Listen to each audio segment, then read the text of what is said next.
Esprit, au bout du village, épisode 7. La raison du voyage vient en chemin.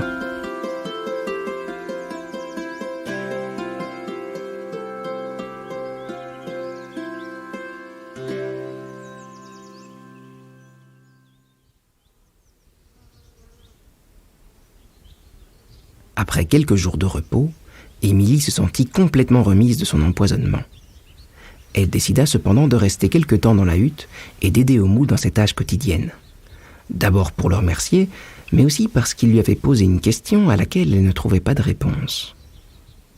Tandis qu'elle ramassait des graines de tourne-lune pour son hôte, elle se remémorait leur discussion de la veille. Alors, tu es partie toute une nuit dans cette forêt qui te terrifiait, juste parce que les gens de ton village t'y ont poussé.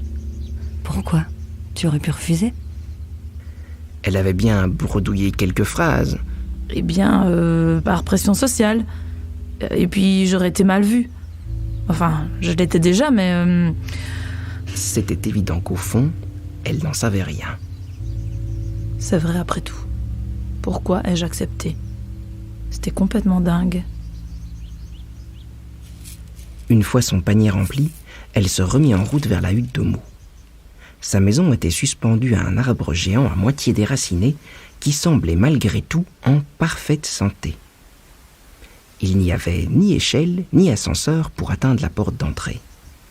À la place, on faisait appel à Gus, un terrestre, c'est-à-dire une immense créature faite de terre et de pierre qui passait sa journée à soulever des poids puis à les reposer au sol. Salut Gus, comment ça va ? Ça va, Émilie, et toi ? Prête pour la fin du monde ? Il était un peu fêlé. Oh oui, hein. Comme tous les jours. Ah, super. N'oublie pas ton entraînement, hein. On aura besoin de toi le jour J. Promis. Tu me fais monter ? Ok. Accroche-toi à ma main la prochaine fois que je dépose ma pierre. Elle attendit patiemment que sa main redescende, et puis... Vas-y. Elle s'assit sur le gros doigt de Gus. Lorsque la main du terrestre atteignit la hauteur de la hutte, elle sauta sur la plateforme donnant accès au salon. Merci beaucoup, lança Émilie avant d'entrer. Ah, c'est toi, Émilie ? Tu as tout trouvé ? Omu essayait tant bien que mal de mettre un plâtre à un esprit avec des dizaines de bras qui gigotaient dans tous les sens. Oui, mon panier est plein, regarde. Parfait. Je vais préparer l'onguent pour Gus alors. Ces plaques de pierre ne s'arrangent pas, le pauvre. Il avait l'air inquiet. Oh, au fait, on a une motte qui est arrivée. Elle s'appelle Koumi, elle refuse de sortir de la cave parce que ses fleurs sont fanées. Tu pourrais aller la voir ? Je pense qu'elle a vraiment besoin qu'on la réconforte. Bien sûr, j'y vais tout de suite. Une motte. C'est lesquelles déjà, ceux-là encore ? Je crois que j'en ai jamais vu en fait.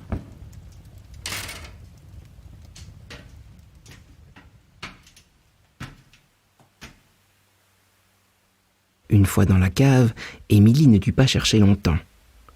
Assise dans un coin, face au mur, se trouvait un genre de grand hérisson au corps de terre dont les épines auraient été échangées par des fleurs.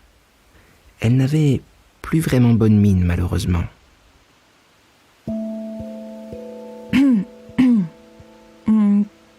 Koumi ? Ah non, ne me regarde pas, je suis hideuse. Mais non, pas du tout. La motte se mit en boule contre la paroi. Moi, je te trouve jolie, tu sais. Et puis, tes fleurs ne resteront pas fanées pour toujours. Omu dit qu'elles sont malades. Oh, mais alors il va les soigner, ne t'en fais pas. Il est super fort. Moi, il m'a remis sur pied en quelques jours alors que j'étais pas en bon état. Mais rien n'y faisait, Koumi se mit à pleurer doucement. Oh, viens là. Dit Émilie en la prenant dans ses bras. Qu'est-ce que je peux faire pour toi ? Tu peux me raconter une histoire ? C'est que j'en connais pas vraiment. C'est pas grave, tu n'as qu'à me raconter la tienne. Qu'est-ce que tu fais ici, toi ? Eh ben, c'est un peu la question en fait. Je suis partie de mon village il y a 1 mois à peu près. Je ne connaissais pas du tout cette forêt ni les esprits qui y habitent. En fait, je pensais même qu'elle était habitée par un monstre. Non. Si, je sais, ça a l'air fou dit comme ça. Et donc, j'ai pris la route un matin et j'ai traversé les bois jusqu'à une rivière. Émilie poursuivit son histoire jusqu'à sa piqûre sur une lumière, jouant sur la tonalité de sa voix pour transmettre ses émotions et mimant les scènes les plus épiques pour impressionner son auditrice. Enfin, elle acheva son récit en douceur. Et puis, je me suis réveillée ici, le corps tout meurtri. Ouah, t'en as vécu des aventures. Et donc, pourquoi es-tu partie? Eh bien, je sais pas. C'était pour venir me voir quand j'étais en fleurs? Oh bah non, je savais même pas que les esprits existaient. Elle avait l'air déçue. Alors, tu es partie parce que tu avais envie de faire un défilé aux arbres? Quoi? Bah non. Tu voulais danser dans la vallée des pierres folles? Mais non, Embrasser l'arbre des saisons? mais non. Non, j'en avais marre de vivre entourée de gens mesquins qui ne se sentent vivre que quand ils te dominent, qui cherchent à s'enrichir sur ton dos et qui n'ont aucune bienveillance. Puis j'ai rencontré des esprits super, qui m'ont donné leur amitié sans rien attendre en retour. Ils me manquent énormément d'ailleurs. Et Eh ben, tu vois que tu sais pourquoi tu es partie? Un éclair traversa l'esprit d'Émilie lorsqu'elle s'aperçut de ce qui venait de se passer. Émilie se leva d'un bond et se mit à courir dans la hutte. Omu! Omu! Je sais pourquoi je suis là! Mais c'est génial ça! En fait, c'est évident. Je ne le savais même pas encore, mais je cherchais mon chez-moi. Pas le village, non, un vrai chez-moi, où je me sentirais bien. Mon foyer, quoi. Et je sais exactement où il est. Excellent! Eh bien, en route alors! Je vais me préparer.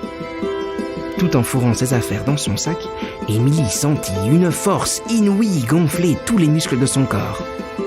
Ce n'était pas qu'un poids qui avait quitté ses épaules cette fois. C'était le monde entier qui s'était illuminé, comme si une décharge d'énergie positive s'était échappée d'elle pour embellir tout ce qui l'entourait. Avec un sourire jusqu'aux oreilles, elle se retourna vers Omu. Je suis prête. Regarde-toi, on dirait une graine de soleil. En avant, voyageuse!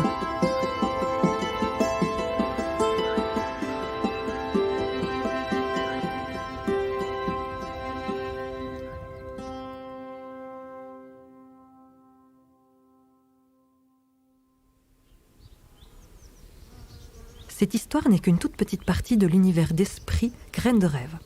Rends-toi sur le site esprit-seedofdreams.com, le lien est dans la description, pour découvrir toutes nos autres histoires.